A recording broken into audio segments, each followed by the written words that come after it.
Shalom, everybody. This is your brother Joseph Israel, and here, as we're about to be at the Erev, 7th day of Matzah, we've been having a wonderful time at the Feast of Unleavened Bread, the family. And I was been studying some Torah this morning, and this thing came up to me again that I had to bring up, and it's this commentary on sacrifice by the famous Rabbi Maimonides, or Moshe Maimonides, Moses Maimonides here. Rambam he's known, and this is his guide. This is his book, Guide for the Perplexed. He's written many books, the Mishnah Torah, and he was a very, on a scholarly level, I respect him a lot, for what he did and the time that he lived, and how he was revolutionary in thought in many ways, but he got something really off here, and of course he didn't accept Yahshua as the Messiah, and that's a whole other topic. But by his day, there was really no one keeping the truth of Yahshua the Messiah, because the Dark Ages had crept in. The devil had very distorted the teachings of Yahshua the Messiah. But Rambam was a part of the rabbis that were studying Torah, and they would give these teachings on it. But this is really terrible to me. A very terrible way to look at animal sacrifice. Now, I understand that animal sacrifice, according to the scriptures, is an act of obedience to the Almighty, and it served as a picture and foreshadowed the great sacrifice of the Messiah, as we have the Passover lamb was sacrificed on Aviv 14, and later on Yahshua the Messiah gave his life for us on Aviv 14. The Almighty commanded the Israelites to do these things, and they are foreshadowing greater things to come. And as is brought out in the book of Hebrews by the apostle Shaul, also known as Paul. But here, basically in this book, just to make it short, he basically says that mankind. This is page 323 for anyone that really wants to look at it. But he basically says the general mode of worship in the ancient times was that people sacrificed animals in temples of idolatry, and that to false gods, to stars, they would bow down to images. And the Almighty, it says here, he says that mankind basically wouldn't have been able to understand to worship the true Creator without doing the animal sacrifice because of his idolatrous nature. Which this makes no sense, because animal sacrifice goes way back to the beginning of time, when Abel gave his sacrifice, and Noah and the righteous men and Abraham. None of these men were idolaters. These people came out of Abraham came out of idolatry and served the true Elohim. And anyways, this is part of his Torah, which was getting out of slavery, getting out of idolatry, and anyone that serves idols or even hangs on to a little bit of it is like, it's not free. So this is what he says here, that for this reason God allowed these kinds of services to continue, animal sacrifice. He transferred to his service that which had formerly served as a worship of created beings and other imaginary and unreal, and things that were unreal, basically idol worship, and commanded us to serve him in the same manner. So commanded us to serve him in the same manner. I mean, this goes right against the Torah that says, when you go into the land of Canaan, do not worship the Almighty the way the Canaanites do. He's saying that the Almighty was saying, worship him the way you worship idols. This is not correct. The scriptures make it very clear. Jeremiah the prophet says, learn not the ways of the nations, because it's vanity. These things. This is why we don't celebrate Christmas. Obviously it's corrupt. If the Almighty wanted us to worship him, doing it the ways that we're accustomed to, people are brought up in the world doing Easter and Christmas and so on and so forth, could just say they're worshiping the true God that way. And that's basically what Christianity did. And that's basically what Catholicism did so long ago, was take on the heathen practices and call them Christian. And Rambam is saying the same thing here, and that's blew my mind. I was really disappointed to see this, but I found it in many Torah commentaries. And I don't really, Torah commentary is good for study. I like to be a good student and look at different perspectives. And, but at the same time, we know that the truth is revealed through the Ruach HaKadosh, as it was revealed to the holy prophets and the apostles. And Yahshua the Messiah is the only one who can who can open the seven seals and bring the true understanding to mankind. And these rabbis do not have the true understanding, but it's still, there is things you can learn from Torah commentary, and sometimes you see how far off they are. And this is one of the Torahs that I have. They call it the Pentateuch and the Haftorah, and it came out, was put out by some rabbis in England, in Britain, and it's very nice actually. They did a good job. But this is what it says here. Speaking of what this week's Torah portion, and it's talking about the Israelites must bring their sacrifices to the door of the tabernacle. This is Leviticus 18. Let's see here. I think it's Leviticus 17, Leviticus 17, verse 5. Leviticus 17:5. To the end that the children of Israel may bring their sacrifices which they sacrifice in the open field, even that they may bring them unto Yahweh, unto the door of the tent of meeting, unto the priest, and sacrifice them for sacrifices of peace offerings unto Yahweh. So this kind of alludes to that they were doing some kind of false worship, and this is kind of where I think Rambam was getting this.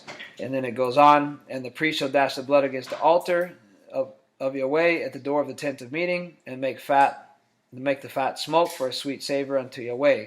And they shall no more sacrifice their sacrifices unto satyrs, or basically demons, or after whom they go astray. So this doesn't mean that animal sacrifice came from this. This is a false worship that obviously the Israelites had picked up along the way, or mankind had fallen away and they were worshiping goats and demons and these things in the wilderness. And also it could just be that they were being disobedient to the Torah, and anytime we do that, we're worshiping demons. Or it says like in the book of Corinthians, the cup of demons versus the cup of the Most High, you can't drink from both. And he's commanded that all worship goes through his tabernacle, that we don't just go out and worship however we want. This is very important. It says here in the commentary in this, which is quoting from Maimonides, or Moshe Maimonides, in this Rambam, in this book, and I'm sure he wrote this in other places. Some commentators point to this verse as giving a main purpose of the sacrificial system. See, this is a great deception. This is not the main purpose for the sacrificial system. The main purpose of the sacrificial system was that a sacrifice must be made for us to be made right with the Almighty. There had to be atonement was made through the blood. This pictured Yahshua's blood that is poured out for us. This is our atonement. This is what it's all about. This is a deception. So they say some commentators point to this verse as giving a main purpose for the sacrificial system, to gradually wean Israel away from the primitive ideas and idolatrous practices. So this is ridiculous to me. The manner of worship in use among the people of iniquity was retained, but the worship was now directed towards the antiquity. The manner of worship in use among the people of antiquity was retained, but the worship was now directed towards the Holy One, the Holy God. Now, this is the Most High does not want us to keep the manner of worship in use among the people in this time or in antiquity. His Torah is freedom. His commandments are freedom. This is a way to get out of the system.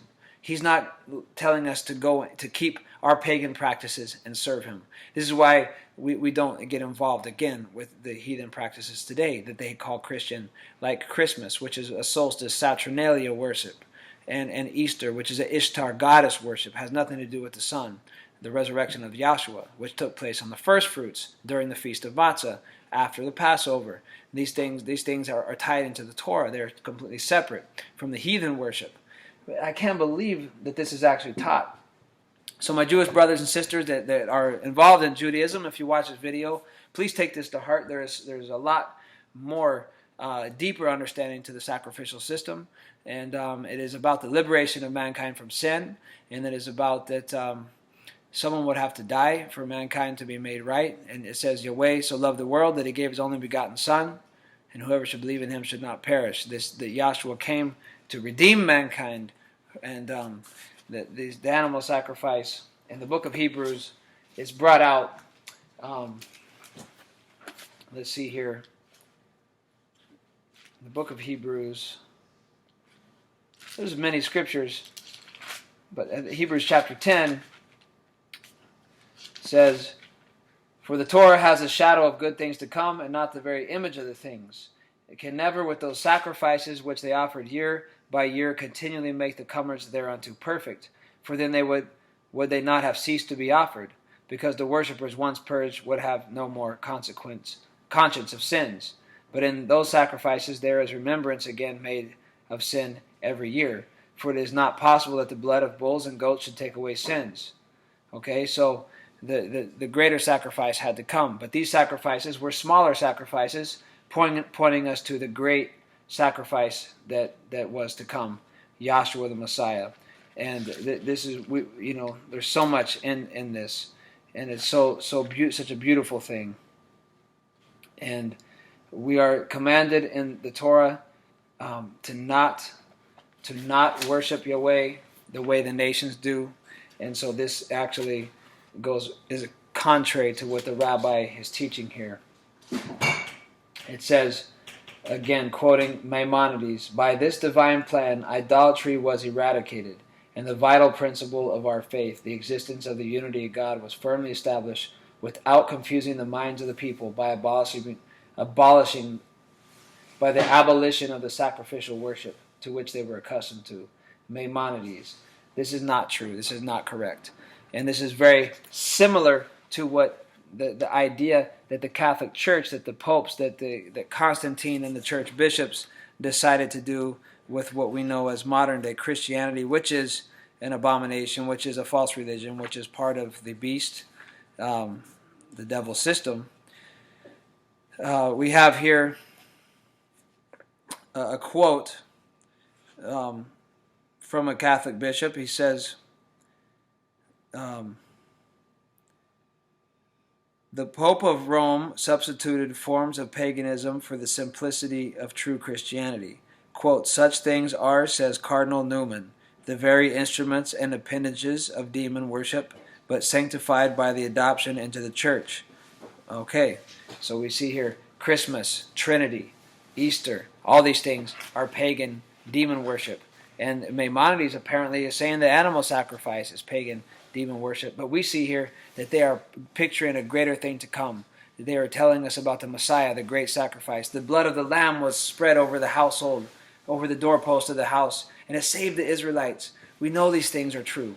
So, my brothers and sisters, these traditions of the fathers and the elders of Israel, the rabbinical traditions, have many errors, full of errors that are not scriptural. And though I respect them, and that they, in their generation, lived the best they could according to faith, and I'm not the judge of any of them, and sometimes I find great wisdom in some of their teachings. But all I'm saying is, when we see the error, we have to know it's the error. And we have to separate the precious from the vile. This is a vile teaching. It's a corrupt teaching, and I hope when he returns for his day of judgment to learn the truth, he will get to see how far off this is. But I couldn't believe personally. This is me personally talking to you, that how close it was to the Catholic thought that they should just take paganism and blend it with the teachings of the Messiah, basically the Hebrew Messiah. And who is the son of Elohim, and they basically made it from following the son of Elohim, the son of God, to following the son God, and they totally twisted it up. We know that Israel did this also, as they were following Tammuz. As you look in Ezekiel 9, they were worshiping the sun, and we know that this was happening also in Egypt, and the Israelites were commanded to come out of these things and to get out of these things. And animal sacrifice has nothing to do with those things. And again, you can trace it back to Abel in the beginning, who must have learned it from Adam, who was the original man, who Elohim spoke to directly, who was perfect and then fell. And then he understood the animal sacrifice was part of the true worship of the Almighty. It has nothing to do with idolatry. So we expose this and burn out these false teachings of the rabbis and of the Catholic Church. And because we are on the road to the kingdom, getting ourselves right so that we can present ourselves as true followers of Yahweh through Yahshua, Yehoshua, as some say Yahushua, the Mashiach, HaMashiach. And we want to follow the Almighty, follow His word, His Torah, His truth, because if the Messiah tells us, if you Remain in my word. You will know the truth, and the truth will set you free. Shalom, everybody. And please post comments below. And go check out our webpage, israelofpromise.org. Shalom, shalom. There's a better way. Now is a day that we have a time. Don't let it slip away. You can make the change in all your life.